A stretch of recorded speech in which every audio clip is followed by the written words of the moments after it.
First unique character in a string leet code का question है, easy है।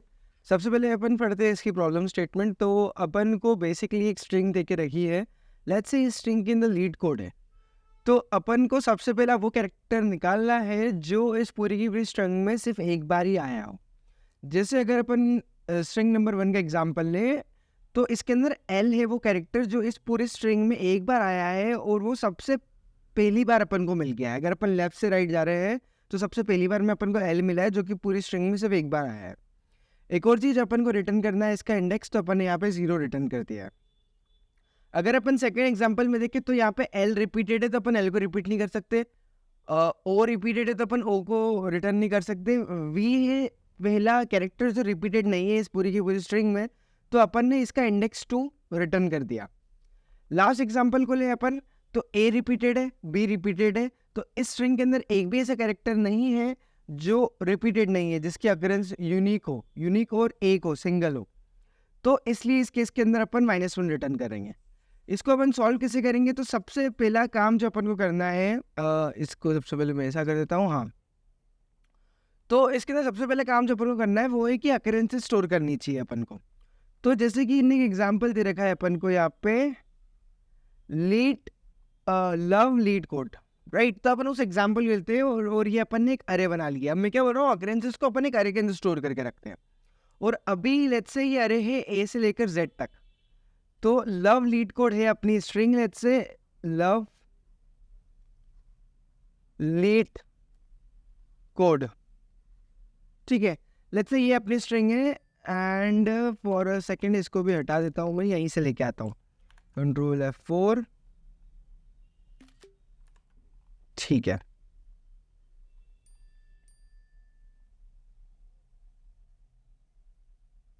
तो जैसे कि ये है अपनी स्ट्रिंग। अब अपन क्या करेंगे, अपन एक एक करके ट्रैवल्स करेंगे सबसे पहले और सबकी अकरेंसेस स्टोर कर लेंगे। वो कैसे? अब देखो, ब्रूट फोर्स तरीका तो इसका ये होगा सॉल्व करने का कि मैं एल पे आया है ना, जैसे फॉर एग्जांपल इसको थोड़ा सा बढ़ा लेता हूँ मैं। लेट्स से कि मैं आया एल पे। अब मैं पूरी स्ट्रिंग में ट्रैवल्स करूँगा और मैं देखूंगा कि एल की अकरेंस एक से ज़्यादा है कि नहीं है तो मैं बढ़ूंगा आगे, ओ पे आया। अब मैं यहाँ से लेकर यहाँ तक ट्रैवल करूँगा और ओ की अकरेंसेस निकालूंगा। सिमिलरली मैं वी पे आया, फिर वी पे मैंने क्या किया, पूरी स्ट्रिंग में ट्रैवल्स किया और मैंने देखा इसकी अकरेंस एक ही है तो अपन ने 2 रिटर्न कर दिया। तो ये हो गया इसका ब्रूट फोर्स टेक्निक। एंड अगर अपन ब्रूट फोर्स टेक्निक की बात करें तो ये होगी एक 2 लूप टेक्निक। यहाँ पे अपन लिख देते हैं ब्रूट फोर्स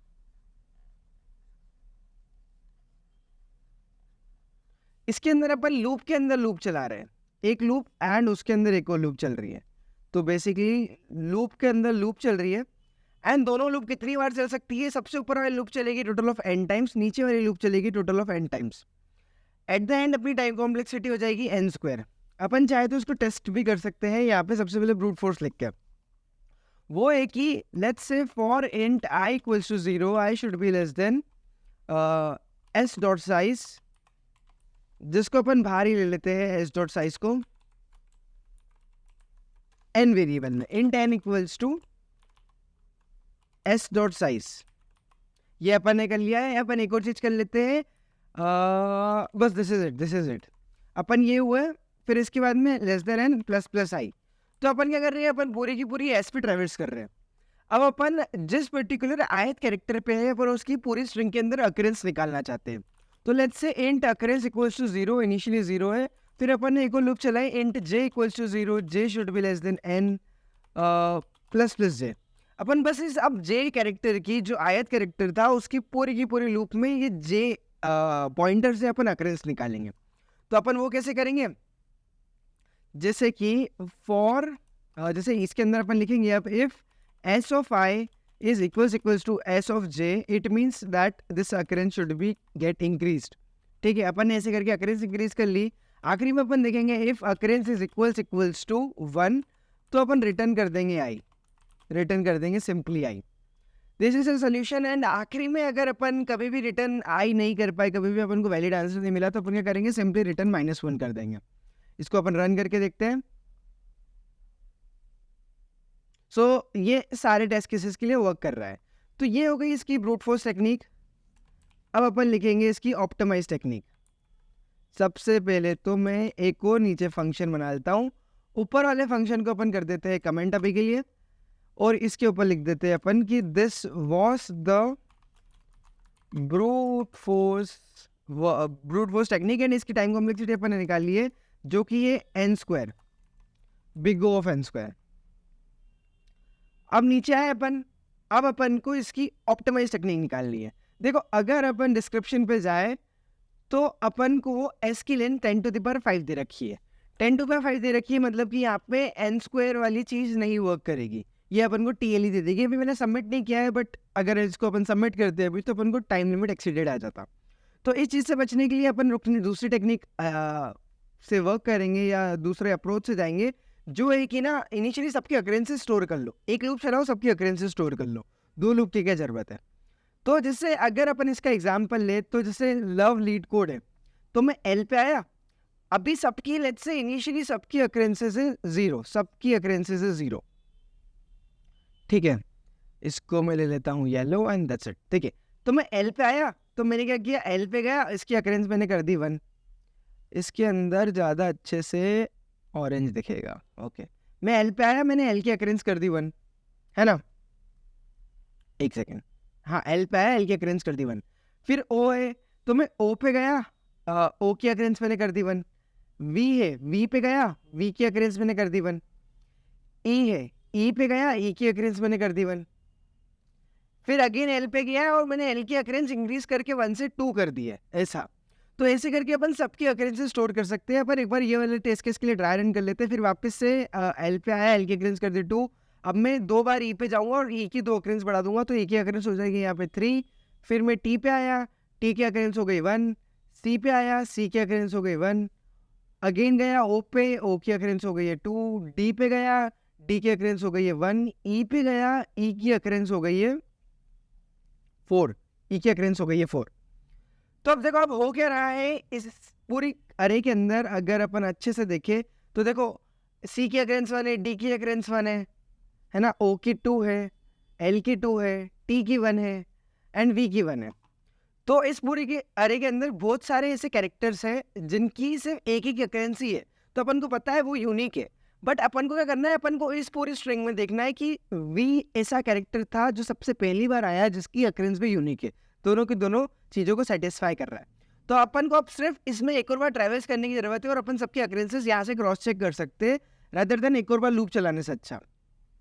तो अपन को V की अकरेंस 1 मिल जाएगी, यहाँ पे अगर अपन देखेंगे तो V की अकरेंस 1 मिल जाएगी, बट L और O की, L की इससे अकरेंस 2 है, O की अकरेंस 2 है, तो ये नहीं चलेगा। बट V की अकरेंस 1 मिल गई तो अपन ने V का रिटर्न कर दिया इंडेक्स। अब बात आती है कि अपन ये सब कैरेक्टर्स पे नंबर्स को मैपिंग कैसे करेंगे। इसका एक आंसर हो सकता है मैप यूज़ कर सकते हैं, दूसरा आंसर हो सकता है अरे यूज़ कर सकते हैं।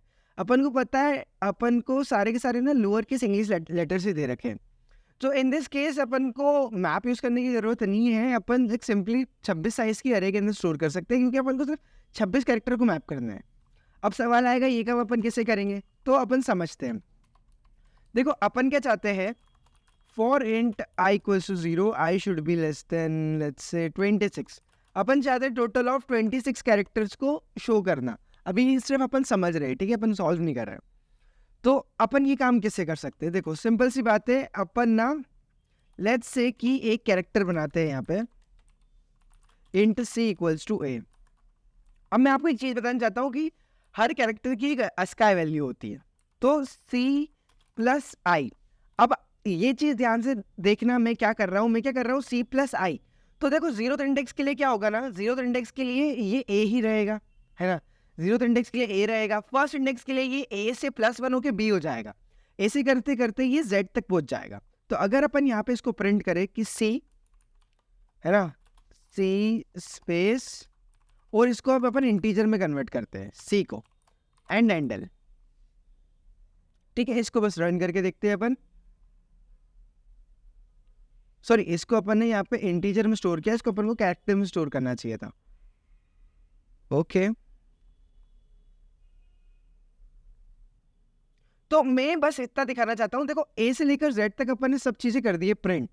बट अब अगर आप सबकी एस्काई वैल्यू देखो, उनके सामने देखो मैंने इनकी एस्काई वैल्यू लिखी है। अगर अपन कैरेक्टर को नंबर में कन्वर्ट कर दे, जैसे कि यहाँ पे देखो सी को अपन ने नंबर में कन्वर्ट कर दिया है, तो उसकी एसकाई वैल्यू आ जाती है। एसकाई वैल्यू हो गई, एसकाई वैल्यू हो गई, एसकाई वैल्यू हो गई, एसकाई वैल्यू हो गई। ठीक है, ये चीज़ हो जाती है। एंड अपन को सब में दिखेगा कि सब में सिर्फ एक का ही डिफरेंस है ना, सब में सिर्फ एक का ही डिफरेंस है।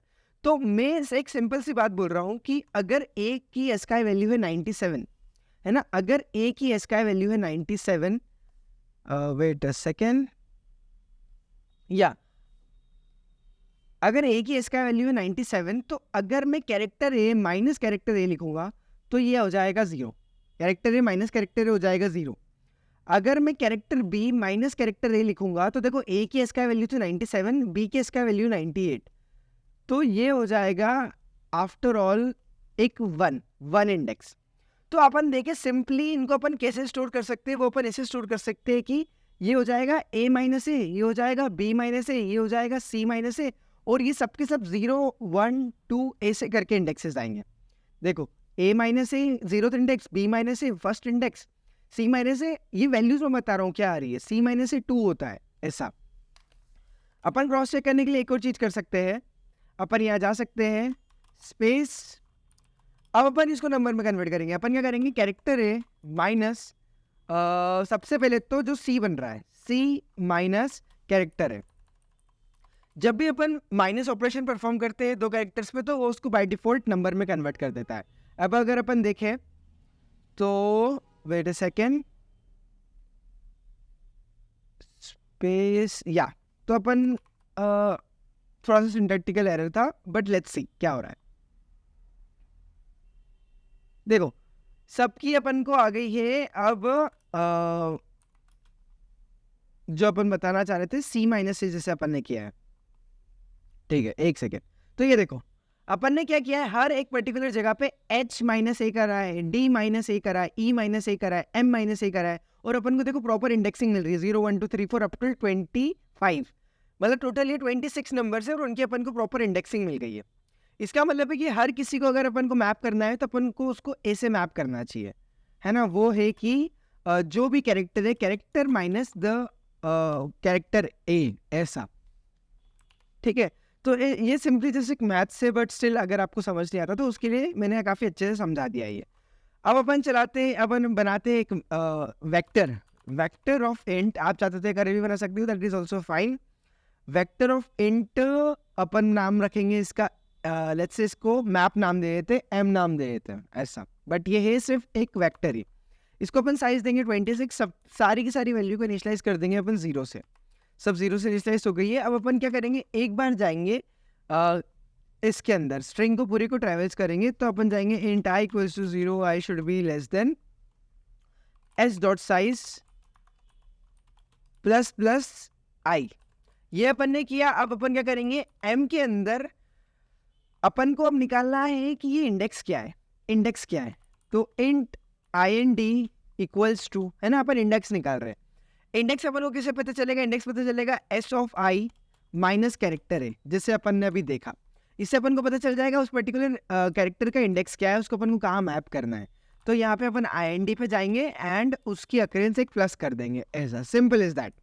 इस लूप के बाद में सबकी अकरेंसेस हो जाएगी प्लस। आप अगर जाओ तो यहाँ पे अपन फॉर ऑटो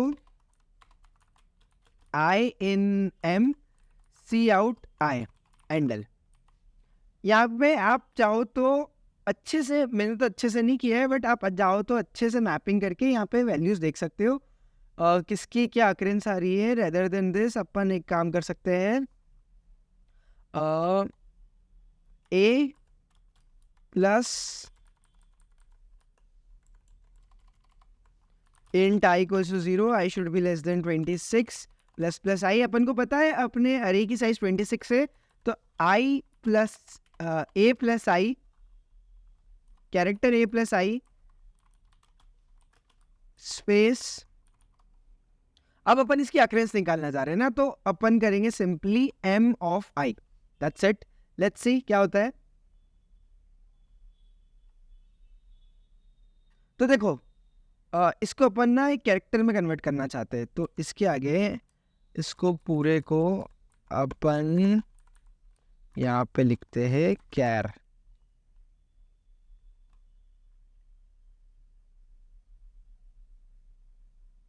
ठीक है, तो देखो यहाँ पे आगे सारे कैरेक्टर्स और उनकी जो फ्रीक्वेंसीज है वो, तो बी जैसे सी एक बार आया है, डी एक बार आया है, ई 4 बार आया है लीड कोड के अंदर, लव लीड कोड के अंदर ई टोटल 4 बार है। देखो 1 2 3 4 ऐसे करके अपन को सारी की सारी फ्रीक्वेंसीज अपन ने सारे के अंदर कर दी है स्टोर। स्टोर करने के बाद अब अपन क्या करेंगे, अपन ये चलाएंगे equal loop for int I equals to 0, I should be less than S dot size plus plus sign. ये काम अपन ने किया, सिंपल इज दैट। अब अपन क्या करेंगे, अब अपन देखेंगे कि जो भी पर्टिकुलर कैरेक्टर है, लेट्स से वो कैरेक्टर है वो अपन को मिलेगा अरे के index s of i minus a पे। अपन जाके देखेंगे कि if m of i n d अगर ये 1 है तो अपन सिंपली क्या करेंगे, ये वाला जो पर्टिकुलर इंडेक्स है ये रिटर्न कर देंगे। इट मीन्स कि मुझे पहला वो मिल गया है इंडेक्स जिसकी मैप पे अकरेंस 1 आ रही है, मतलब जिसकी टोटल फ्रिक्वेंसी 1 होगी, मुझे वो पहला मिल गया है, तो मैं यहीं से सिंपली रिटर्न उसका पर्टिकुलर इंडेक्स कर दूंगा। मैं अगर लूप के बाहर गया, इट मीन्स कि मेरे को मेरा आंसर नहीं मिला है, तो यहाँ पे अपन कर देंगे रिटर्न -1। इसको अपन करते हैं रन। फिर अपन डिस्कस करेंगे इसकी टाइम कॉम्प्लेक्सिटी। तो अपन ने छोटी सी मिस्टेक कर दी है जो कि होती रहती है प्रोग्रामिंग में, छोटी मोटी मिस्टेक्स होती रहती है। गए अपन आगे, एक और बार अपन ने सबमिट किया। अब इसको करेंगे अपन सबमिट, रन एंड सबमिट बहुत हो गया है। इसकी टाइम कॉम्प्लेक्सिटी की अगर अपन बात करें तो देखो एक्सेप्टेड भी हो गया है। अब अगर अपन टाइम कॉम्प्लेक्सिटी की बात करें तो ये लूप चलेगी total of s dot size बार। अगर अपन साइज को एन कंसिडर कर रहे हैं तो ये लूप चलेगी टोटल ऑफ एन टाइम्स। नीचे वाली लूप भी चल रही है total of s dot size बार, ये लूप भी चलेगी टोटल ऑफ एन टाइम्स। तो दो लूप दोनों बाहर अलग अलग है, तो इसकी टोटल टाइम कॉम्प्लेक्सिटी हो जाएगी n प्लस एन, जो कि होता है 2n। तो टाइम कॉम्प्लेक्सिटी इसकी हो जाएगी 2n, जिसको अपन लिख सकते हैं simply big O of n। Simple as that, ये हो गई इसकी टाइम कॉम्प्लेक्सिटी। अगर अपन स्पेस कॉम्प्लेक्सिटी की बात करें तो इसकी स्पेस कॉम्प्लेक्सिटी में अपन ने ये एक एक्स्ट्रा वेक्टर बनाया जिसका साइज 26 है, तो इसकी स्पेस कॉम्प्लेक्सिटी अपन बोल सकते हैं 26 है, या 26 होता है कांस्टेंट, तो बिग O ऑफ 1 है। इसकी स्पेस कॉम्प्लेक्सिटी भी बिग O ऑफ 1 है, time complexity big O of n है। ये थी इसकी total analysis. So this is a Siya.